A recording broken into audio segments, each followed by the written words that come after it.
अस्सलाम वालेकुम। यासीन आपके साथ हाजिर है इस ताज़ा तरीन ख़बरों और अपडेट के हवाले से and plus Monday market opening के हवाले से कुछ अहम बातें जो इन हफ्ता और इतवार में नज़र आई वो आपके साथ शेयर करना ज़रूरी मैं समझता हूँ। ये हफ्ता इतवार जो हमारे पास गुजरा यानी 13 और 14 मई और कल हमारे पास मंडे को डेट होगी 15 मई। तो दो तीन खबरें बड़ी इंपॉर्टेंट रही, लेकिन इसका डायरेक्टली इम्पैक्ट बाज़ारों पे पड़ेगा या नहीं पड़ेगा इसका अंदाज़ा आप खुद लगाइए। लेकिन जो इम्पॉर्टेंट खबरें हमारे पास रही, जैसे कि मैंने आपको पिछले हफ्ते जिक्र किया था कि जापान में एक बहुत बड़ी मीटिंग हो रही है G7 की, जिसमें पूरी दुनिया के G7 के अलावा दुनिया के मुख्तलिफ ममालिक के जो मंदूबीन हैं वो इसमें शिरकत फरमाएंगे और जो G7 ममालिक के फाइनेंस मिनिस्टर हैं या उनके सेंट्रल बैंक के गवर्नर्स हैं या चेयरमैन्स हैं वो इसके अंदर शिरकत करेंगे और मुख्तलिफ जो मौज़ूआत हैं दुनिया को दरपेश मसाइल हैं उस हवाले से वो बातचीत करेंगे। तो इस 3 दिन की मुलाकातों में जो हमें दिखाई दिया, जो कि कल बरोज़ हफ्ते को ये मुलाकात ख़त्म हो गई और जो इसका एलामिया जारी हुआ उसके अंदर जो हमें दिखाई दे रहा है उसमें एक खौफ तारी दिखाई देता है G7 ममालिक, यानी G7 ममालिक में चाइना शामिल नहीं है। इसके अंदर अमेरिका है, कनाडा है, जापान है, इटली है, बरतानिया है, फ्रांस, जर्मनी है। ये G7 ममालिक कहलाते हैं, जिसमें ज़ाहिर है रूस और चाइना जो है वो मौजूद नहीं है।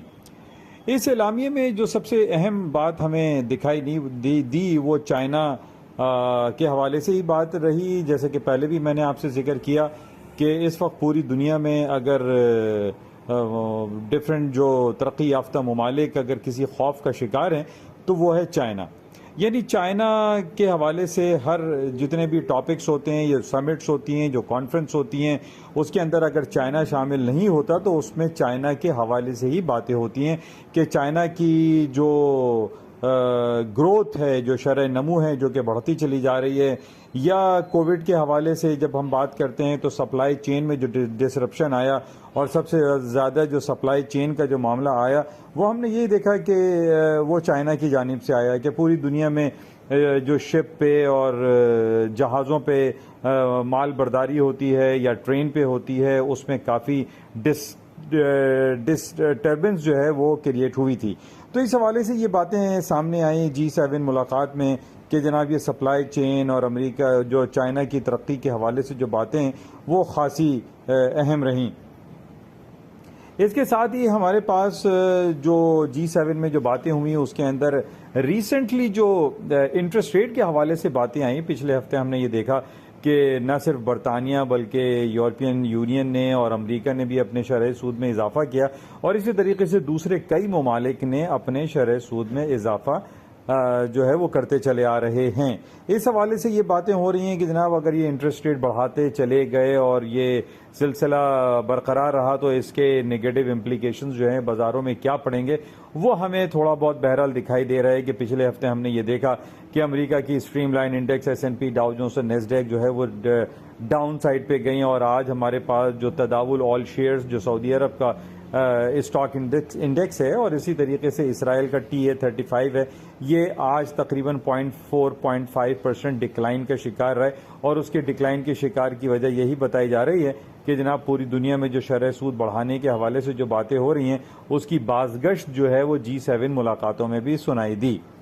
तो बहरहाल G7 में ये बातें हुई कि जनाब इंटरेस्ट रेट के हवाले से, चाइना के सप्लाई चेन के हवाले से और इसके साथ ही जो अहम तरीन बात हमें दिखाई दी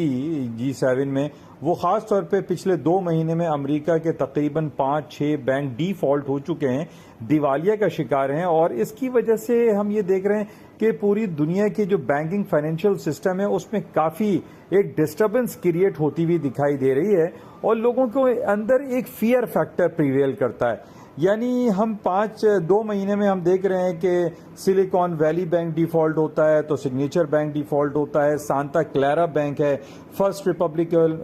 रिपब्लिक बैंक है, क्रेडिट स्विस यूरोप साइड पे है और अब ताज़ा तरीन हमारे पास खबर आई कि अमेरिका का एक बैंक है सॉफ्ट बैंक जो कि $32 बिलियन का लॉस अब तक कर चुका है। तो ये बातें हमारे सामने आ रही हैं कि अमेरिका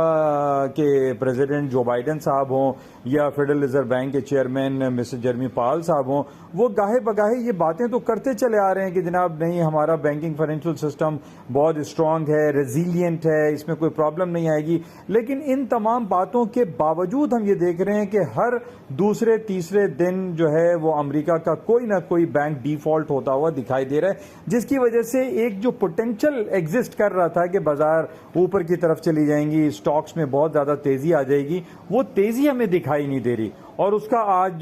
सबूत जो है हमें TA-35 इसराइल और सऊदी अरब की मार्केटें दिखा रही हैं, जो कि इतवार वाले दिन खुली रहती हैं। बहरहाल ये बड़ा इंपॉर्टेंट फैक्टर है। अच्छा, इसके साथ ही हम अगर गोल्ड एंड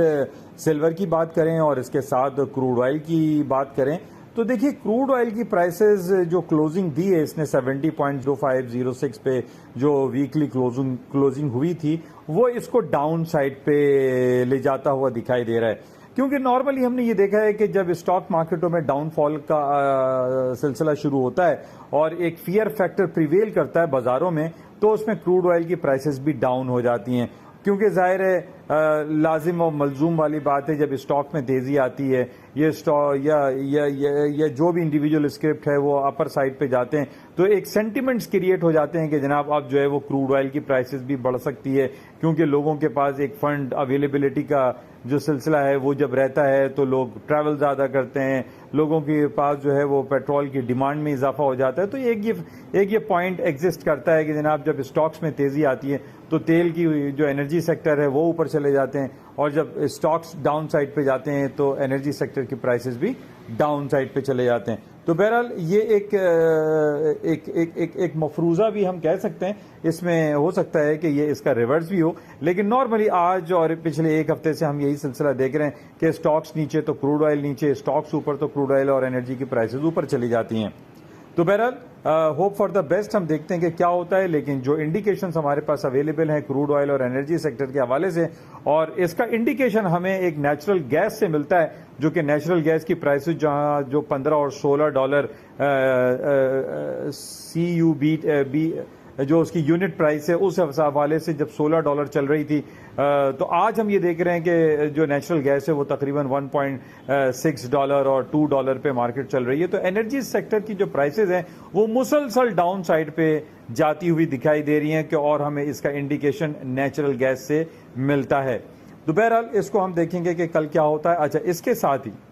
गोल्ड की प्राइसेस के हवाले से जो बातें चल रही हैं कि जनाब इसने जो स्पॉट कैश मार्केट में 2010 पे क्लोजिंग दी थी फ्राइडे को, और जो जून कॉन्ट्रैक्ट है वो 2015 पे क्लोज हुआ था। इसके अंदर देखिए, मैंने पहले भी आपसे ये कहा था कि गोल्ड की कीमतों में तेजी मुसलसल बरकरार रहेगी, और ख़ास तौर पे जो जियो पॉलिटिकल सिचुएशन है इसको अगर हम मद्देनज़र रखें तो हमें इससे कुछ क्लूज मिल जाते हैं कि जनाब ऐसी क्या बात है कि सोने की कीमतें निचली सतहों पर नहीं जा रही। उसकी देखिए वजूहात जो पहले भी मैंने आपसे कहा, जो यूक्रेन और रूस का मसला है, और इसके साथ जो दूसरे जियो पॉलिटिकल सिचुएशन जब एग्जिस्ट करते हैं और उसके अंदर प्रॉब्लम आती है तो सोने की कीमतों में इजाफा हो जाता है। अच्छा, जिस तरीके से मैंने शुरू में आपसे ये कहा कि G7 की मीटिंग हो रही थी और वो कल ख़त्म हुई, इसके साथ ही आज एक बहुत बड़ा इंपॉर्टेंट डे है। आज इंपॉर्टेंट डे इस हवाले से है कि टर्की, जिसको तुर्की अब नया नाम दिया गया है, वहाँ पे एक जनरल इलेक्शन हो रहे हैं, प्रेसिडेंशियल इलेक्शन और पार्लियामेंट्री इलेक्शन हो रहे हैं। और ये कहा जा रहा है कि तैयब एर्दोगान, जो कि पिछले 20 साल से वहाँ पर जो हुकूमत है वो चला रहे हैं, रन कर रहे हैं, और ख़ासी मकबूलियत भी रखते हैं, और उन्होंने टर्की की इकोनॉमिक सिचुएशन को बेहतर करने में बहुत ज़्यादा अपना किरदार अदा किया है। तो काफ़ी लोग ये कह रहे हैं कि जनाब इस दफ़ा ये हो सकता है कि तैयब एर्दोगान साहब जो है वो हार जाएं, उनको वो अक्सरियत हासिल ना हो जो पिछले कई इलेक्शंस में वो अक्सरियत हासिल कर चुके हैं। तो बहरहाल एक नेगेटिव सेंटिमेंट्स भी पाए जा रहे हैं टर्की के इलेक्शन के हवाले से। और टर्की में इलेक्शन अगर गॉड फॉरबिड अगर तैयब एर्दोगान हार जाते हैं, जिसका अनाउंसमेंट जो है वो लेटर आज रात या कल सुबह तक अनाउंसमेंट हो जाएगा कि तैयब एर्दोगन जो है वो 50% मार्जिन से जीत रहे हैं या क्या है सिलसिला है। ये बड़ा इम्पैक्ट करेगा, ये मार्केट में बहुत ज़्यादा एक टेंस हालात क्रिएट कर सकता है, क्योंकि तैयब एर्दोगन जो कि 20 साल से वहाँ पर हुकूमत चला रहे हैं, वो अगर हारते हैं, और जिसके बारे में जो तज्जिया और तबसरा निगार हैं वो ये कह रहे हैं कि तैयब एर्दोगन के जीतने के 50-50 चांसेस हैं, तो 50 का मतलब ये है कि अगर 49 में वो हार जाते हैं तो ये गोल्ड की मार्केटों को ऊपर ले जाने के लिए एक बड़ी खबर होगी। तो बहरहाल इसको देखते हैं, क्योंकि हमें याद है आज से तकरीबन 10 से 12 साल पहले एक छोटा सा मुल्क है टर्की के बराबर में, ग्रीस एक मुल्क है, ग्रीक, वहां पर एक फाइनेंशियल क्राइसिस आए थे, पॉलिटिकल क्राइसिस आए थे, जिसकी वजह से पूरी दुनिया की स्टॉक मार्केट रडल डाउन हो गई थी। हालांकि लेस देन 1 करोड़ से भी कम वहां पर लोगों की आबादी है, लेकिन पूरी दुनिया की मार्केट को उसने डिस्टर्ब कर दिया था। तो बहरहाल टर्की एक बड़ा मुल्क है, टर्की वो मुल्क है जो आधा यूरोप में है, आधा एशिया में है, और इसकी जो फाइनेंशियल इकोनॉमिक जो सिचुएशन है और जियोपॉलिटिकल इसके जो हालात हैं वो बहुत इंपॉर्टेंस रखते हैं पूरी दुनिया के लिए। तो इस हवाले से तैयब एर्दोगन या टर्की में होने वाले इलेक्शन का ताल्लुक सोने चांदी की मार्केट से बहुत ज़्यादा दिखाई देता है। बट आई पर्सनली फील कि ये ऐसा हो सकता है कि तैयब एर्दोगन अगर वहाँ पर हारते हैं या उनके लेस वोट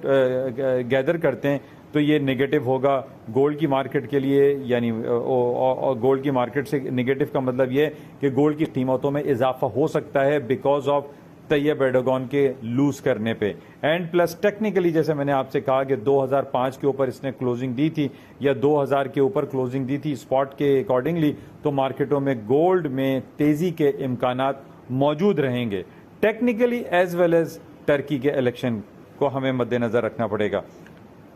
तो बहरहाल ये कुछ बातें आपके साथ शेयर की गई हैं। और लास्ट बट नॉट लीस्ट के जनाब ट्विटर की सीईओ को ढूंढ रहे थे मिस्टर एलन मस्क, जो कि टेस्ला के सीईओ हैं, स्पेस एक्स के सीईओ हैं, ओनर हैं, मालिक हैं। वो ट्विटर के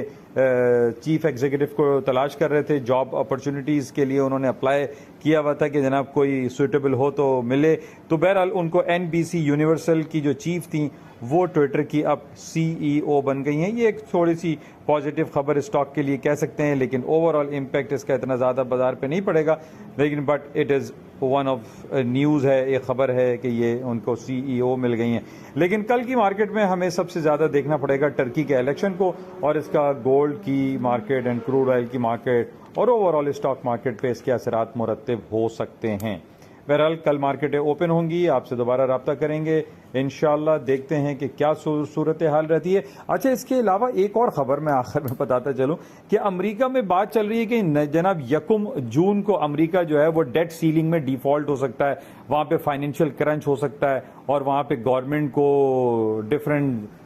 जो जॉब्स के जो पेमेंट होती है वो देने के लिए पैसे ख़त्म हो रहे हैं और जो डेट सीलिंग कहलाती है। तो ये भी एक नेगेटिव खबर चल रही है अमेरिका की स्टॉक मार्केट के हवाले से। इसको भी आप चेक कीजिएगा कि व्हाट इज डेट सीलिंग और डेट सीलिंग के नेगेटिव असरात क्या हो सकते हैं। लेकिन ओवरऑल जो हम अगर इसको क्लोज करें और इसको